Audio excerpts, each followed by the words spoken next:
Welcome back, students. So today, I, Ravina, heartily welcome to all of you in our class. So today, let's start question 3. Find the smallest number by which each of the following numbers must be divided to obtain the perfect cube. हमें क्या बताना है? वो smallest number find out करना है जिससे हम इस नंबर को डिवाइड करें और परफेक्ट क्यूब बन जाए. जैसे मैं आपका नंबर है 18 एक परफेक्ट क्यूब है? नहीं है. लेकिन इससे सबसे छोटा नंबर जो परफेक्ट क्यूब है 18 से पहले ऐसा कौन सा नंबर है जो परफेक्ट क्यूब है? Which is 9. अब 9 इसके पास वाला छोटा परफेक्ट क्यूब है तो इस नंबर को किससे डिवाइड करना पड़ेगा?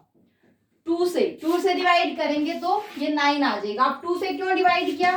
क्योंकि जब हमने इसके प्राइम फैक्टराइज किए, sorry 9 is not a perfect cube. Square, मेरे को स्क्वायर ध्यान आया था. क्यूब का चैप्टर पढ़ रहे हैं तो 27. ओके स्टूडेंट्स, 27 आपका परफेक्ट क्यूब है. इसको मैं 2 से मल्टीप्लाई करती हूँ. 2 54. आपको 54 दिया है और आपको 54 को ऐसे किस नंबर से डिवाइड करें कि आपका स्मॉलेस्ट, आपका परफेक्ट क्यूब आ जाए. डिवाइड करना, मल्टीप्लाई नहीं करना. डिवाइड करने का मतलब होता है उसके पीछे वाला वो नंबर जो परफेक्ट क्यूब है उससे पहले वाला. सो 54 से जब भी आप पहले देखोगे तो वो आपको 27 आएगा कि 27 आपका परफेक्ट क्यूब है. लेकिन अगर 27 के बजाय से नेक्स्ट वाला देखोगे तो वो आपको प्राइम फैक्टराइजेशन से पता चलेगा. 3 9 27, 3 3 आपने इसके प्राइम फैक्टराइज किए तो देखो 3 ने तो ट्रिपलेट कंप्लीट कर दिया. मतलब 3 जो ट्रिपलेट कंप्लीट कर रहा है ये वाला नंबर आपका परफेक्ट क्यूब है. लेकिन जो ये 2 है एक्स्ट्रा, इस 2 ने अपना कंप्लीट ट्रिपलेट नहीं किया. मीन्स हमें ये 2 यहां से रिमूव करना पड़ेगा. हमारा 20 से 2 से डिवाइड कर देंगे तो आएगा 27 जो हमारा परफेक्ट क्यूब है. लेकिन जब मल्टीप्लाई करने की बात आती है तो हमें इससे नेक्स्ट बड़े वाला परफेक्ट क्यूब चाहिए. वो कब बनेगा? जब यहाँ मैं 2 और ले आऊं. मीन्स मैं 4 से अगर इसको मल्टीप्लाई करूं 54 को 4 से तो जो नंबर आएगा वो इससे नेक्स्ट वाला परफेक्ट क्यूब होगा. ओके स्टूडेंट्स, ये वही वाला नंबर होगा जो इसके बाद परफेक्ट क्यूब बनाता है. क्योंकि इस नंबर के लिए तो वही क्यूब आता है क्योंकि इससे पहले आपका 27 है और इसके बाद वाला वो नंबर है जो इसको परफेक्ट क्यूब बनाएगा. नंबर्स तो और भी हो सकते हैं लेकिन इसको परफेक्ट क्यूब वही नंबर बना सकता है. कौन? 4.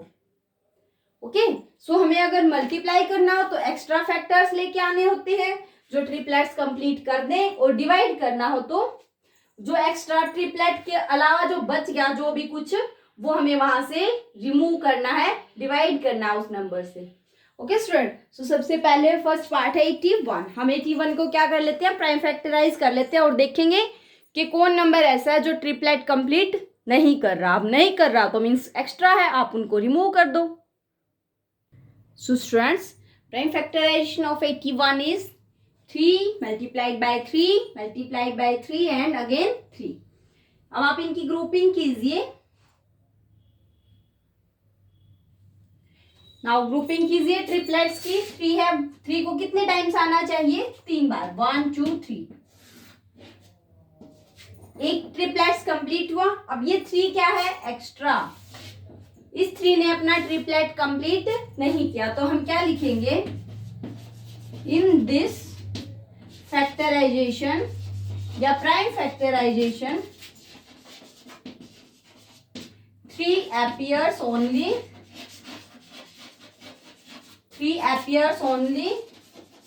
one time. 3 सिर्फ एक बार देखा आपने. सो 3 appears only one time.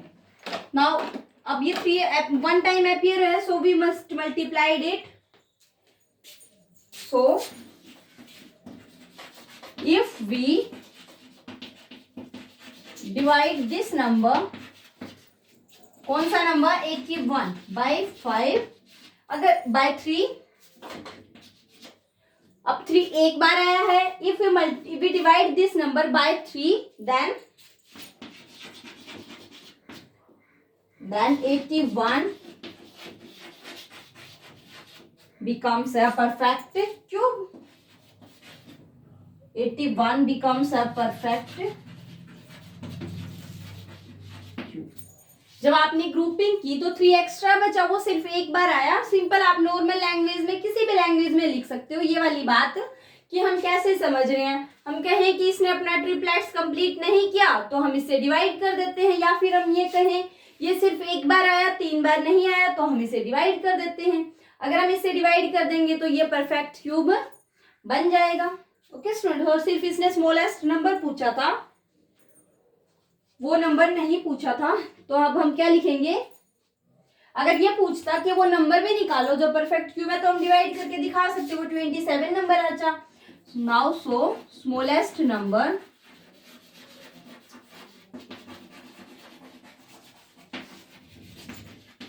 by which we must, वो smallest number by which we must be multiplied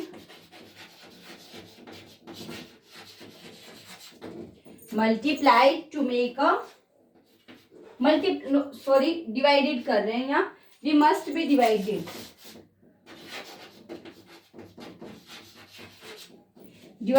to make a perfect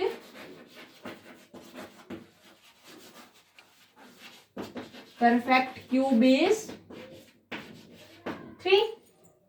सभी पार्ट्स एग्जैक्टली ऐसे ही करने हैं. आपको सिर्फ ये देखना है कि कौन 1 टाइम आया या सिर्फ 2 टाइम्स आया. अगर 2 टाइम आया होता तो उन दोनों को ही रिमूव कर देते, डिवाइड कर देते उन दोनों नंबर से. ओके स्टूडेंट्स, आप ये एग्जैक्टली लाइन सभी क्वेश्चंस में ऐसे ही लिख लेंगे और सभी के प्राइम फैक्टराइज कर लेंगे. तो मैं प्राइम फैक्टराइज कर लेते हैं 128 का. So students, this is the prime factorization of 128. ये हर बार लास्ट में इवन डिजिट आ रही थी तो हम 2 से डिवाइड होता रहा और इसके प्राइम फैक्टराइज सभी 2 हैं. सो अब हम ग्रुपिंग करते हैं.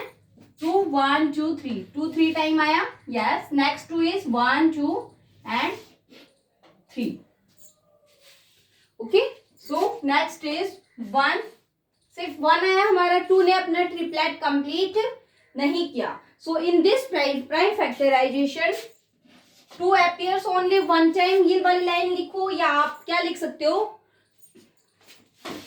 आप एक और लाइन भी लिख सकते हो. 2 can't complete its ट्रिपलेट. 2 ने अपना ट्रिपलेट कंप्लीट नहीं किया. Okay, so the smallest number is 2.